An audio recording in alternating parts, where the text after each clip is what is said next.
An existential guide to making friends. The first thing you need to know is that friendship is not natural. If you were natural, you would be a moss. Moss doesn't have friends. Moss just spreads, cold and damp and indifferent. And sometimes another moss spreads nearby, and together they make a bug, and then the bug swallows a horse. But you, unfortunately, are not a moss. You are a person, and people are creatures that rot if they are alone. To be human is to be an animal that needs witnesses. Someone has to see you eating cereal. Someone has to be there when you tell a bad joke. Otherwise, you start twitching in public. You start growling in the supermarket. You start developing hobbies. This is the horror we call solitude. But making friends, you tried it? Horrible stuff. It's like applying for a job, except the application process is permanent and the job doesn't exist. So what do? You ask, what music do you like?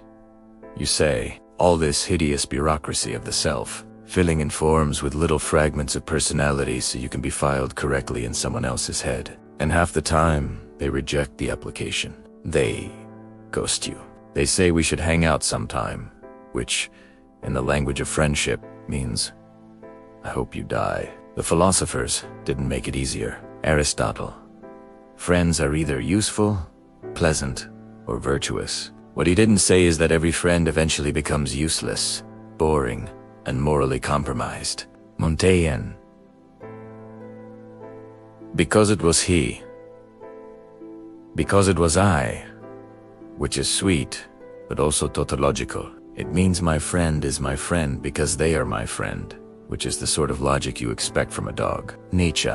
Friends should be arrows you fire into the future, meant to wound you, to test you, to make you stronger. Lovely. Except most of us are just happy if someone answers our texts. Meanwhile, every self-help book tells you to just be yourself. But if you were yourself, you wouldn't need friends. Yourself is the exact person who sits alone at 2 a.m. scrolling through group photos of people who did not invite you. Yourself is unbearable. Yourself is the reason you need to invent a second self, and then a third, and send those versions out into the world. Each of them a trial balloon, a mask, a ghoul, to see which one gets accepted. Friendship is basically the black market trade of masks. You offer one of yours, they offer one of theirs. And if the exchange goes well, you keep bartering until you've forgotten what your original face looked like. Anyway, here is your first existential tip. Friendship is impossible, and therefore it must be done. If it were possible, it wouldn't matter. Only impossibilities have meaning. Only impossibilities are worth doing.